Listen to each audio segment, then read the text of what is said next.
28 years later, this portrayal of a classic Batman villain is still the best thing about one of DC's worst films. Batman and Robin is often considered to be one of DC's worst films, but years later, some fans have warmed up to it, seeing it as an attempt to try and recapture the campiness of the 60s Adam West era in a more modern setting.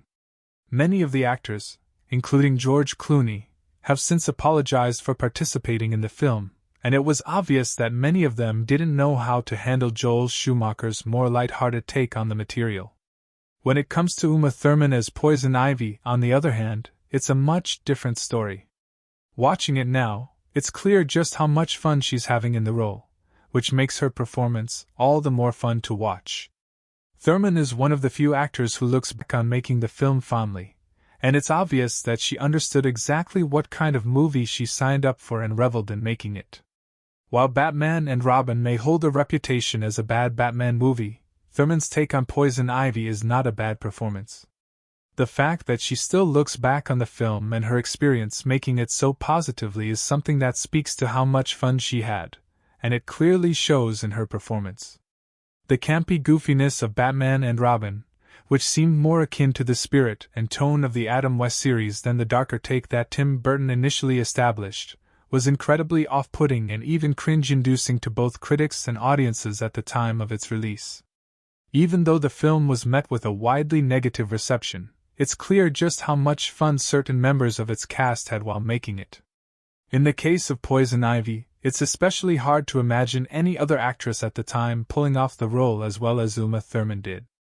As the first ever live-action portrayal of the character, it sadly fails to show off the true extent of the strength of her plant-controlling powers in the comic, and considering how she's written, with her motivations not feeling fully thought out, her team-up with Mr. Freeze seems pretty counterintuitive to her goal of creating a fully plant-driven world.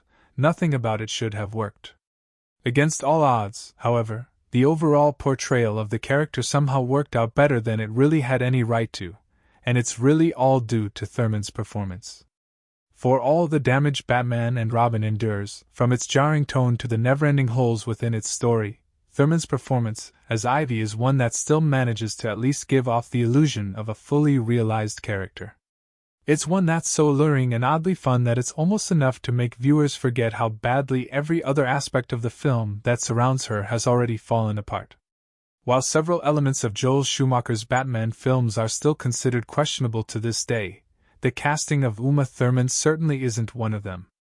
With Akiva Goldsman's script, via Scriptslug, describing the character as the most beautiful woman known to man, it was quite a tall order to live up to, but Joel Schumacher seemed to know exactly how perfectly Thurman suited the character, claiming in a behind-the-scenes video, which can be found on YouTube, that she was the one to come to mind with what he considered the most beautiful woman in the world.